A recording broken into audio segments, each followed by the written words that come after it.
하나님이 사랑하시는 비산동교회 성도님들, 지난 하루 동안 평안하셨습니까?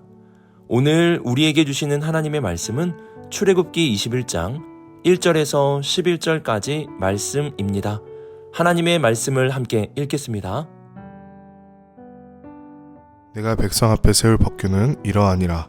내가 히브리 종을 사면 그는 6해 동안 섬길 것이요 7째 해에는 몸값을 물지 않고 나가 자유인이 될 것이며, 만일 단신으로 왔다면 단신으로 나갈 것이요 장가 들었으면 그의 아내도 그와 함께 나가려니와, 만일 상전이 그에게 아내를 주어 그의 아내가 아들이나 딸을 낳았으면 그의 아내와 그의 자식들은 상전에게 속할 것이요 그는 단신으로 나갈 것이로되, 만일 종이 분명히 말하기를 내가 상전과 내 처자를 사랑하니 나가서 자유인이 되지 않겠노라 하면 상전이 그를 데리고 재판장에게로 갈 것이요 또 그를 문이나 문설주 앞으로 데리고 가서 그것에다가 송곳으로 그의 귀를 뚫을 것이라. 그는 종신토록 그 상전을 섬기리라.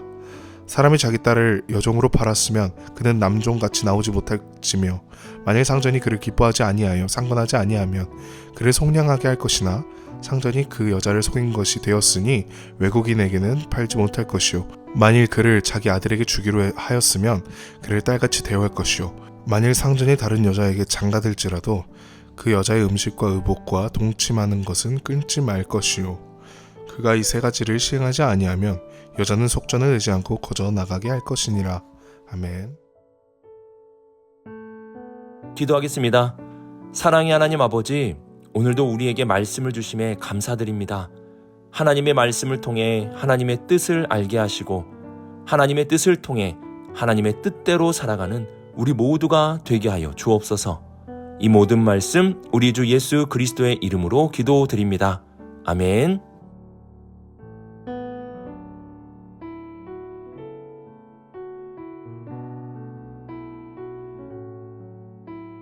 오늘 말씀은 현대를 살아가는 사람들에게 굉장히 난해한 본문이라고 할 수 있습니다.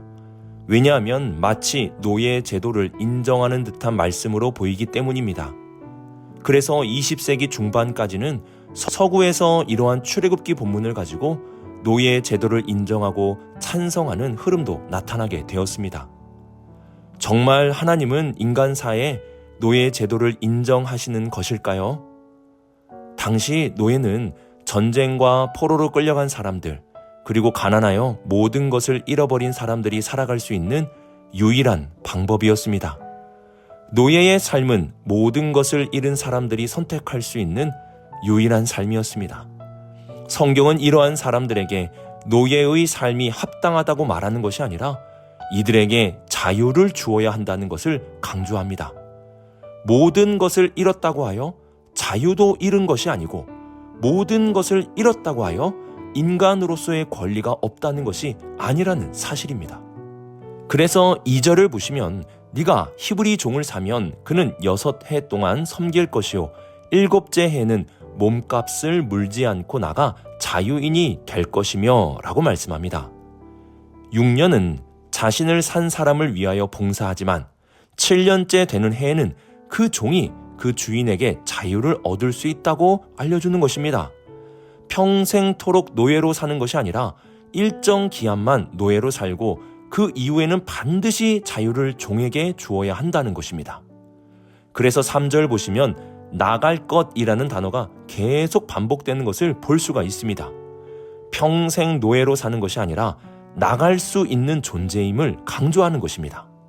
단신으로 왔으면 단신으로 나가고, 결혼해서 종이 되었으면 결혼한 아내와 함께 나가는 것입니다. 이스라엘 백성들은 자신에게 팔려온 사람이라 하여도 평생 종으로 삼을 수는 없었습니다. 노예로 팔려온 사람의 자유를 억압해서는 안 된다는 것, 노예로 팔려온 사람이라 할지라도 이들에게 결국 자유를 주어야 한다는 것을 법적으로 말씀하고 있는 것입니다. 왜 이렇게 성경은 노예에 대한 자유를 중요하게 여기는 것일까요? 신명기 24장 17절 18절 말씀을 보시면 그 이유에 대해 이렇게 말씀합니다. 너는 객이나 고아의 송사를 억울하게 하지 말며 과부의 옷을 전당 잡지 말라. 너는 애굽에서 종되었던 일과 내 하나님 여호와께서 너를 거기서 속량하신 것을 기억하라. 이러므로 내가 내게 이 일을 행하라 명령하노라 라고 말씀합니다. 이처럼 하나님은 이스라엘 백성들이 애굽에서 종되었던 집에서 그 은혜와 그 권능으로 자유를 주셨습니다. 이스라엘 백성들은 이렇게 하나님의 은혜로 자유를 얻은 사람들이기 때문에 누군가에게도 자유를 줄 수 있는 사람이 되어야 한다고 명령하며 말씀하십니다. 만일 이스라엘 백성들이 누군가의 자유를 억압하고 뺏으려 한다면 하나님의 은혜를 잊고 저버리는 것이 되는 것입니다. 그래서 하나님은 너희가 자유를 얻음과 같이 누군가에게도 자유를 줄 수 있는 사람이 되어야 한다라고 말씀하시는 것입니다. 우리의 삶에서도 이 사실을 잘 적용해야 합니다. 노예를 삼는 삶이 아니라 피치 못할 사정으로 노예와 같이 억압되어 살아가는 사람들에게 자유를 줄 수 있는 삶을 살아가야 하는 것입니다. 왜냐하면 우리도 예수 그리스도의 십자가의 은혜로 죄와 죽음에서 자유를 얻은 사람들이기 때문입니다. 억압하는 자가 아니라 억압된 자들에게 자유를 주는 삶을 사는 것, 이것이 바로 하나님의 백성의 삶인 것입니다.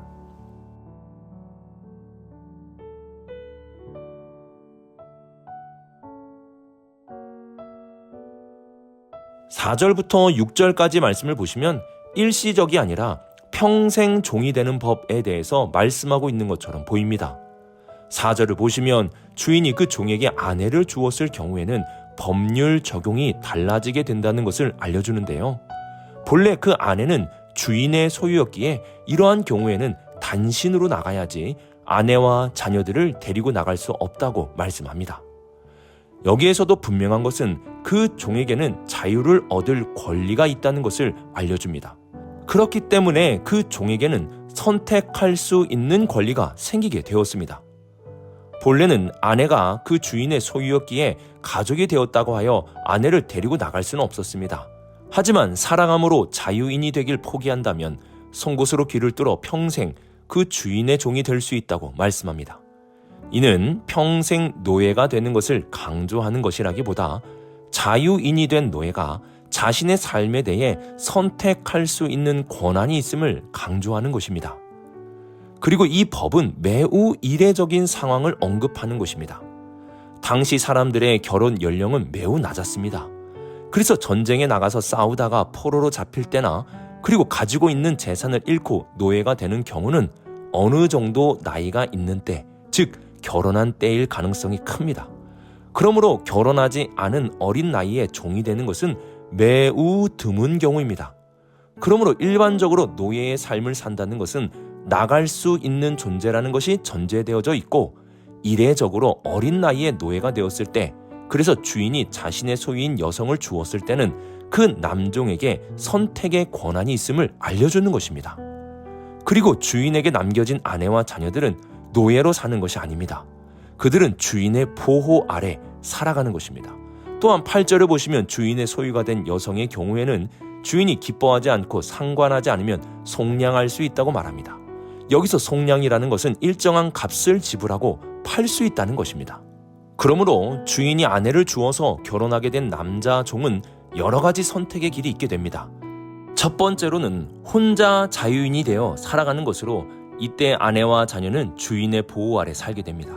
두 번째로는 주인의 평생 종이 되어 주인의 보호 아래 가정을 꾸리며 살아가는 것입니다. 마지막으로는 그 주인이 자신의 아내를 탐탁하게 생각하지 않기에 돈으로 아내를 다시 사가는 것입니다. 이렇게 성경은 한 사람의 자유를 억압하고 얻지 못하게 하는 것이 아니라 어떻게든 그 사람에게 자유를 보장하고 그 자유를 바탕으로 하여 선택할 수 있게 한다는 것을 알 수 있습니다. 그래서 4절부터 6절까지 말씀은 평생 종이 되어야 한다는 법이라기보다 노예에서 자유인이 된 사람이 선택할 수 있는 법이라고 할 수 있습니다.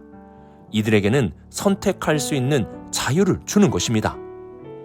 성경은 종이 되는 삶에 대해 매우 부정적으로 말씀합니다. 어떤 분은 예수님이 섬기는 자, 즉 종이 되라고 말씀하셨는데 왜 종이 되는 삶을 부정적으로 말씀하시는지 예수님의 말씀과 충돌이 된다고 생각하실 수 있는데요. 예수님이 말씀하신 종이 되는 삶이란 자유인이 된 사람이 자발적으로 누군가를 섬기는 것을 가리키는 것입니다. 자신의 자유를 가지고 누군가를 섬기기로 선택하는 것은 매우 복된 삶이며 행동이라 할 수 있습니다. 그러나 사람이 사람을 지배하여 억지로 종이 되게 하는 것은 성경에서 부정하는 것입니다. 애굽의 종에서 이스라엘이 벗어나야 함과 같이 이스라엘 백성들은 사람이 지배하는 종의 삶에서 벗어나 자유인으로 살아가야 합니다. 사람이 사람을 지배하는 구조는 하나님이 원하시는 것이 아닙니다. 하나님은 모든 사람을 하나님의 형상으로 만드셨습니다. 이는 모든 사람들이 서로 동등하게 여기며 존중히 여기며 살아가라는 뜻입니다. 출애굽기의 노예와 관련된 법은 그들이 평생 노예로 살아가야 함을 말씀하는 것이 아니라 노예에서 자유를 얻을 수 있다는 것, 그리고 그 자유인으로 선택할 수 있는 삶을 살 수 있다는 것을 강조하고 있는 것입니다. 우리는 노예로 살아가는 것이 아니라 자유인으로 살아가야 합니다. 그리고 그 자유 안에서 나의 선택의 권한을 가지고 하나님을 사랑하기로 선택하고 이웃을 사랑하기로 선택하며 무엇보다 다른 사람의 종이 되어 그들을 섬길 수 있는 삶을 선택할 수 있어야 합니다. 하나님은 우리에게 자유를 주시고 그 자유 안에서 스스로 올바른 길을 선택하며 살아갈 수 있기를 원하시는 분이십니다.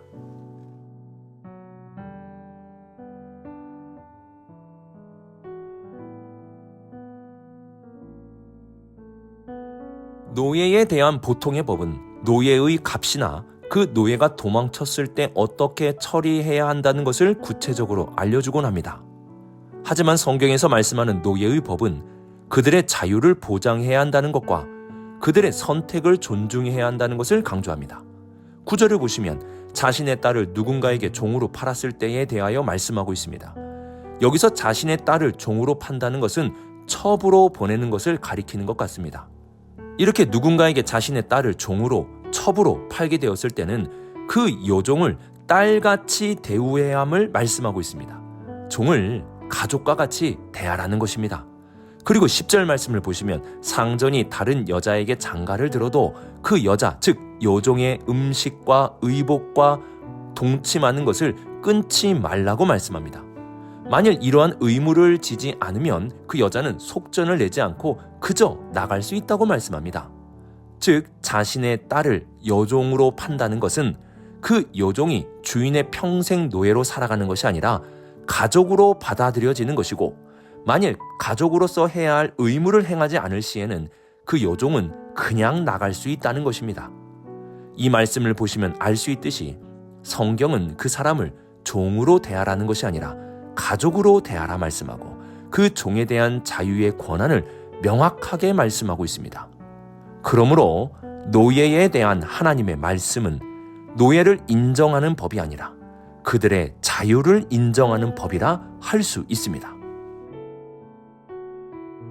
오늘의 말씀을 묵상하며 하나님의 백성은 억압된 자들에게 자유를 주는 삶을 살아가야 함을 기억해야 합니다. 자유가 아닌 억압을 선택한다면 하나님이 주신 자유의 은혜를 저버리고 있다는 뜻입니다. 또한 하나님은 우리에게 은혜와 사랑으로 자유를 주시고 그 자유로 행하게 되는 우리의 선택을 존중해 주시는 분임을 기억해야 합니다. 그리고 그 선택에 하나님을 사랑하는 선택, 이웃을 사랑함으로 섬길 수 있는 선택이 있기를 간절히 원하십니다. 하나님은 노예를 만들라고 말씀하는 분이 아니라 자유를 인정하라고 말씀하는 분이십니다. 이러한 하나님의 뜻에 따라서 우리에게 주신 자유에 감사하며 누군가의 억압을 풀어줄 수 있는 삶, 그리고 하나님을 사랑하고 이웃을 사랑하는 올바른 선택을 하며 살아가는 우리 모두가 될 수 있기를 주님의 이름으로 축복합니다. 기도하겠습니다. 사랑의 하나님 아버지, 우리에게 자유 주심에 감사드립니다. 죄와 죽음에서 벗어나 진정한 자유의 기쁨을 주심에도 감사드립니다. 이러한 자유를 가지고 누군가의 억압을 풀어주게 하시고 이러한 자유를 가지고 하나님을 사랑하고 이웃을 사랑하며 섬길 수 있는 선택을 하게 하여 주옵소서. 이 모든 말씀 하나님의 아들 우리 주 예수 그리스도의 이름으로 기도드립니다. 아멘.